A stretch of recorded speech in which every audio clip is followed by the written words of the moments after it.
Alec Patterson, one stock you like over at Allianz is Hershey. Hershey hit a high of about 109 back in February, but now it's back down to around 97. What's it going to take to get it back up there? Well, I think Hershey's going to execute right in line with what exactly we like in a growth stock. It's a company that's in an expanding category, and in the food industry, there aren't a lot of those. There's some that are actually compressing. So we've got confectionery category growing at 3 to 4%. We had a bit of an air pocket in the first quarter, which I think some investors just weren't paying attention to. Took the stock up off after a very good fourth quarter. First quarter, air pocket, brought the stock way back down, and we're going to see a back half with a lot of new product activity, market share driving events, and I think this company's got a lot going on in the emerging markets that will pay off in a secular growth rate that gets a nice multiple. So I see the stock back up in a year, maybe about $112. Another expanding category is energy drinks. And one stock you like in this category is Monster. Can they stay independent?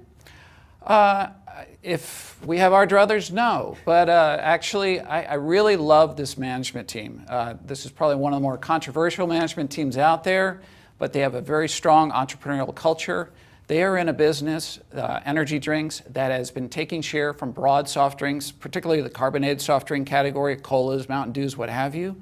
And they are taking share of the energy drink category. So this is what we love in a growth stock, a share taker of a share taker. And I think Monster has all the attributes to be attractive to a Coca-Cola, potentially an Anheuser-Busch. But I think I'm really happy if they stay independent because they've got a great growth story.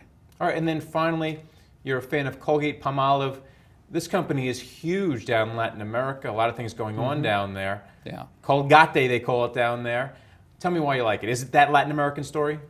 So we love having exposure to the emerging market consumer. This is the consumer that is growing and expanding much faster than the US-centric or European-centric consumer.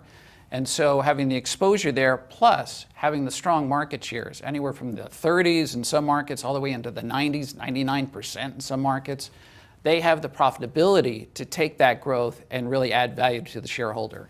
So Colgate is what I like of a very systematically driven company, reinvests a lot of productivity back into driving market shares at the top line. They have some of the best top line growth in the group, and I think they deserve the multiple they get. Upside there is probably not as strong as the Hershey and the Monster, but it's had a good run, but we still like it here and we would be holding it. All right, thanks a lot, Alec. Hey, my pleasure. And thank you for watching The Street.